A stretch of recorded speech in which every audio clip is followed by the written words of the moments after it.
كل أمة شهيد ثم لا يؤذن للذين كفروا وهم يستعتبون وإذا رأى الذين ظلموا أذرهم فلا يكفرون ولا هم يحزنون وإذا رأى الذين أشركوا شركاءهم قالوا ربنا هؤلاء شركاءهم الذين كنا نعبد من دونك وألقوا إليهم القول إنكم لكاذبون وألقوا إلى الله يومئذ السلام وذلهم ما كانوا يفترون الذين كفروا وصدوا سبيل الله يجبناهم عذابا فوق العذاب بما كانوا يفسدون ولو نبعث بكل أمة شهيدا علينا كل وجهنا بك شهيدا لنا هؤلاء ونزل عليك الكتاب والبيان وهدى وبشرى للمسلمين إن الله يأمر بالعدل والإحسان وإيتاء ذي القربى وينهى عن الفحشاء والمنكر والبغي يعظكم لعلكم تذكرون وأوفوا بعهد الله إذا عاهدتم ولا تنقضوا الأيمان بعد توكيدها وآخر جعلكم الله عليكم كفيلا إن الله يعلم ما تفعلون ولا تكونوا كالذين زغت لهم من بعد قوة أنكاسا فاتخذتم أيمانكم كفرا بينكم أن تقولوا الدنيا أربع من أمتكم إنما يبلوكم الله وليبين لكم يوم القيامة ما كنتم به تختلفون ولو شاء الله لجعلكم أمة واحدة ولكن يهدي من يشاء ويهدي من يشاء ولتجزون ما كنتم تعملون ولا تتخذوا أيمانكم دخلا بينكم فتنزل قولا وتصبوا واتركوه صور ما صدقتم عن سبيل الله لكم عذاب أليم ولا تشتروا بعهد الله ثمنا قليلا إنما عند الله هو خير لكم إن كنتم تعلمون واتقوا ينفعكم ما أغلب ولا يجزين الذين كفروا أجرهم بأحسن ما كانوا يعملون ولم يصل من ذكر وأنثى ومما لنهيئنه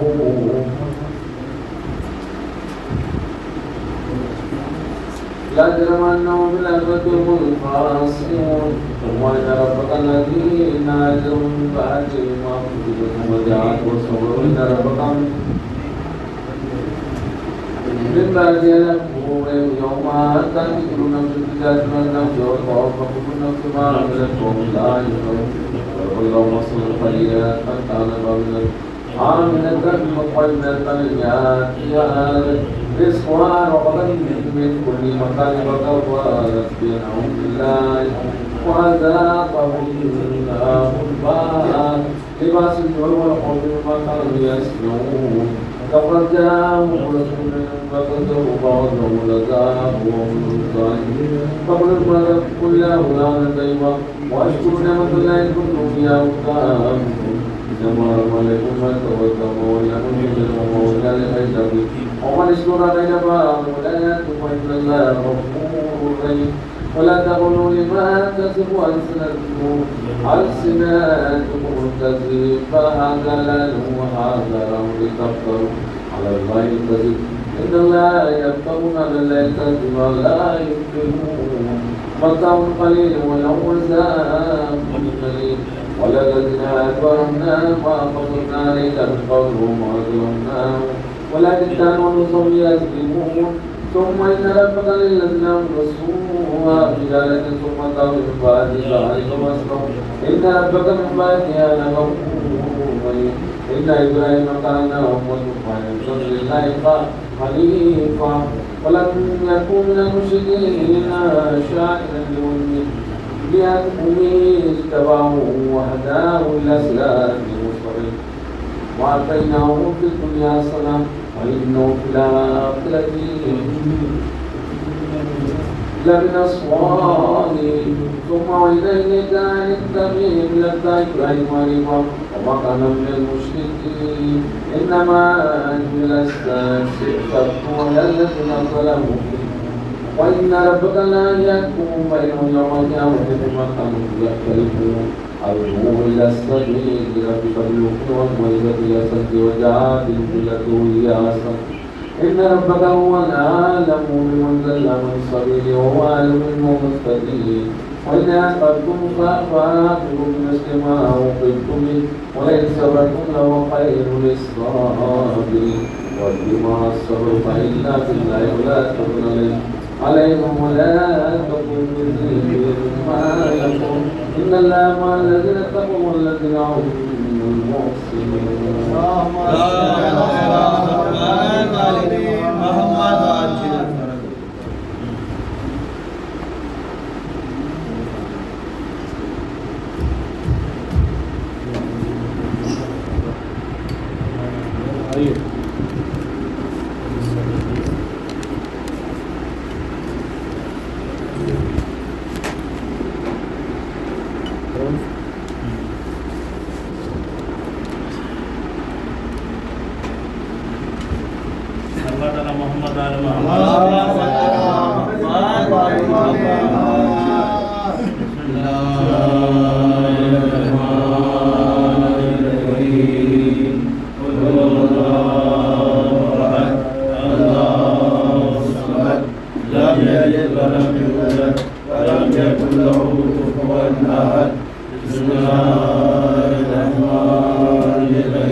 ہمارے نہائے پروردگار یا اللہ اس قرآن مجید تلاوت کا ثواب، سورۃ فاتحہ سلوات کا ثواب، پنجتن پاک پار امام شاہدہ معصومین کی خدمت میں ہدیہ کرتا ہے کہ وسیلے سے دعا کرتا ہے کہ اس کا ثواب سلطان بھائی محمد جبار حسین، محمد رشید حسین، کمال پاشا، میر قرآن علی خان، میر اصغر علی خان، میر خیسر علی خان، سید عباس جعفری، مرزا محمد حمزہ، سید حسین علی خان، سید اکبر علی خان، شمیم فاطمہ، فاطمہ بیگم، طاہرہ بیگم، ملیحہ بیگم، فاطمہ بیگم، شمشاد بیگم، سلیمہ بیگم، سکینہ بیگم، تاج بیگم، کلثوم بیگم، بطول بیگم، مرزا علی یاور، مرزا علی جواد، مرزا محمد رضا، مرزا مشتبہ احمد، مرزا توفیق احمد، مرزا عباس رضا، موسیٰ رضا، مرزا قمر رضا، مرزا ریاض احمد، مرزا علی رضا، عبدالزہرا بیگم، عبدالمحمد بیگم، زینب فاطمہ، کاظم نساء بیگم، ضامن بیگم، شمع بیگم اور انیس فاطمہ، پاشا بیگم، طاہرہ بیگم، شمس نساء بیگم، سیدہ قدسیہ، سیدہ شاکرہ بیگم، معصومہ بیگم، بیگم زینت نساء بیگم، مہر نساء بیگم، بیگم عسکری بیگم، سید یاسر حسین رضوی، سید عباس حسین رضوی، سید محمد عادل رضوی، سید محمد عقیل رضوی، سید محب حسین رضوی، سید تقی حسین رضوی، مرزا عباس علی بیگ، سید سرفراز علی خان، سید تقی حسین عابدی، میر اسد علی خان، اقبال حسین اور احمد علی خان، تمام مرحومین کی ارواح کو معاف فرما، کی مغفرت فرما، گناہ کی برکت بخش، عالم برزخ میں سکون عطا فرما، والد اہل بیت میں جگہ عطا فرما، والد معصومین میں جگہ عطا فرما، مرحومین کی قبر کو نور جنت سے منور فرما، مرحومین کے درجات کو بلند فرما، صادقین کو صبر جمیل عطا فرما، اس تلاوت قرآن کی برکت اس نبی الحاجت و ہمیں رحمت نازل فرما، برکت نازل فرما، رحمت نازل فرما، شیطان کے شر سے محفوظ رکھ، دشمن کے شر سے محفوظ رکھ، محمد رسول صاحب خانے کے روزگار میں ترقی عطا فرما، برکت عطا فرما، علم کی دولت عطا فرما اور محبت اہل بیت فرما، ہم تمام کا خاتمہ ایمان پر اور امام کی ظلمت عاجز ہم تمام کو مولا کے ناصر سرمت محمد آل محمد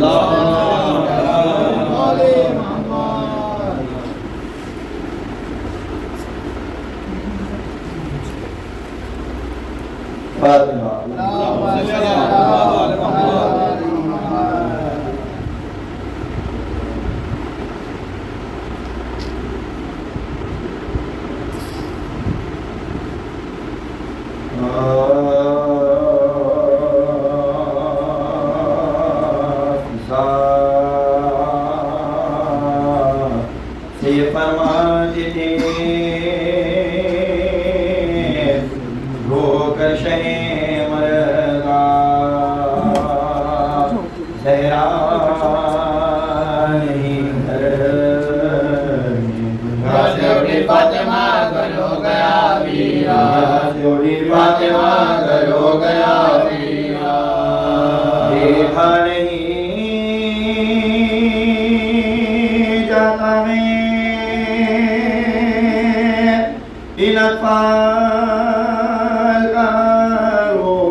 فرمایا لو پیارے کے اندر جدائی فرمایا پیارے کے اندر جدائی فرمایا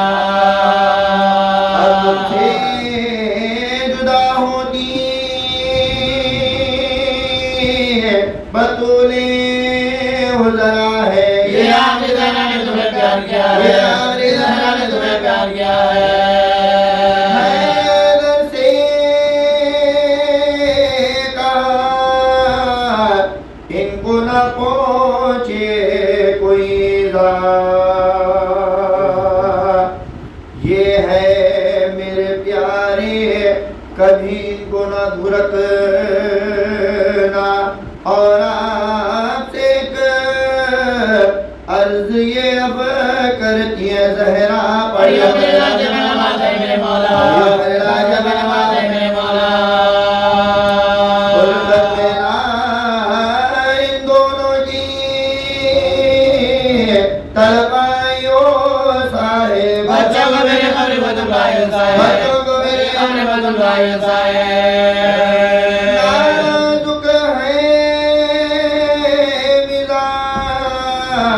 ان کے یہ معلوم ہے مولا ہر بات میں بے ساختہ رو دیتا ہے چھوٹا ہے قابلت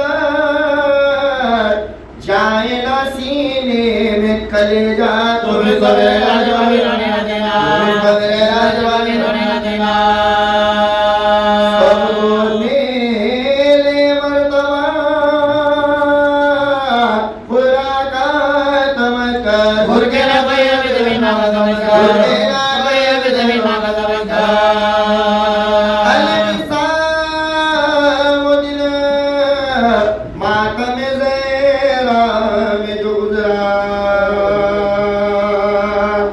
شبائی کھلے گے سو سے دن کو پرسا حیدر نے کیا غسل کا سامان مہیا معصومہ دے گا پھر زم لگا تھا دے گا پھر زم لگا تھا دستے بطولہ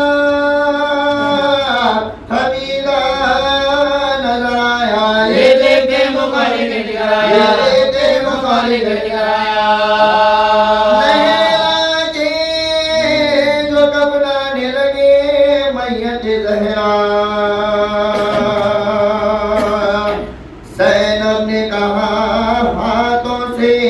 سر پیٹ کے اپنا اماں کا میرے ہاتھ دھلا کر بابا اماں کا میرے ہاتھ دھلا کر بابا بولو کہ بگارے کبھی دائی رہے گا بولو کہ بگارے کبھی دائی رہے گا تابوت میں پھر میتیں زہرا کو لٹا کر سب سے گالوں میں بے رخصت کروا کر سب سے گالوں میں بے رخصت کروا کر سارے میرے بچوں کو جڑاؤ نہ گزارا سارے میرے بچوں کو جڑاؤ نہ گزارا میرے بچوں کو جڑاؤ نہ گزارا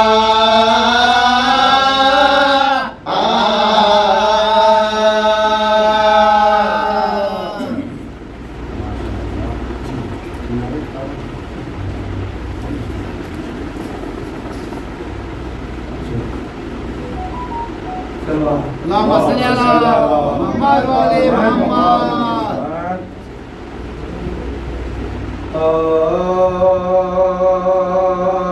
سلامی ہر طرف شورے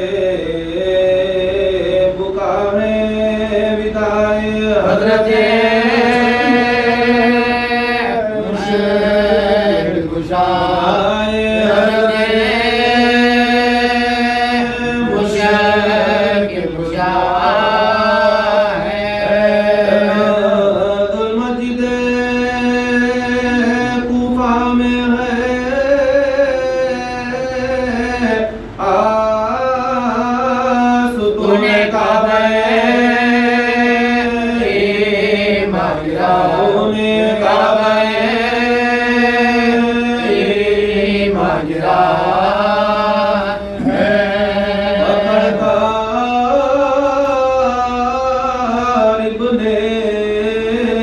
ملزم کو جلائے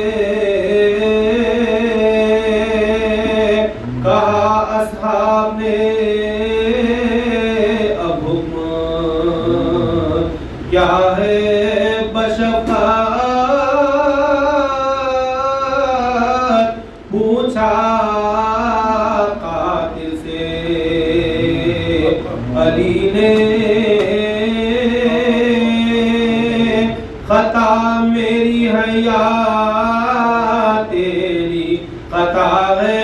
کیا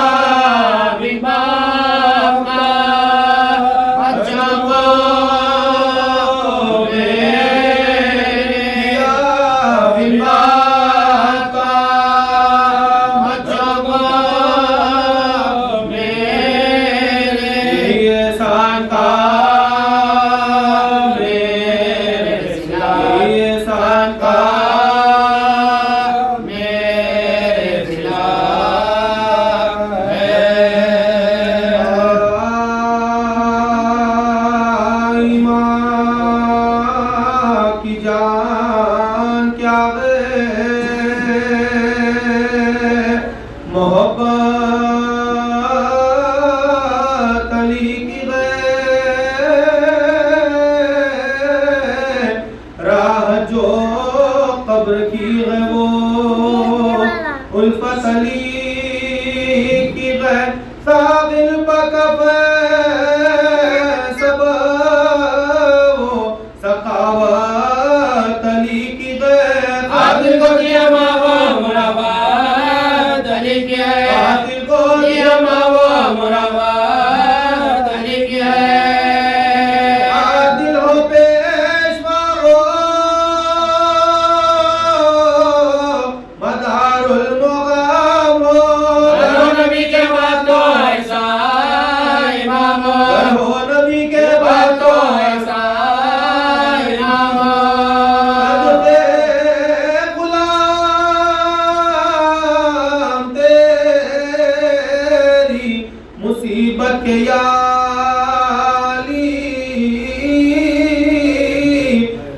جانشین جناب رسالت کے یا علی قربا لہوں بھری تیری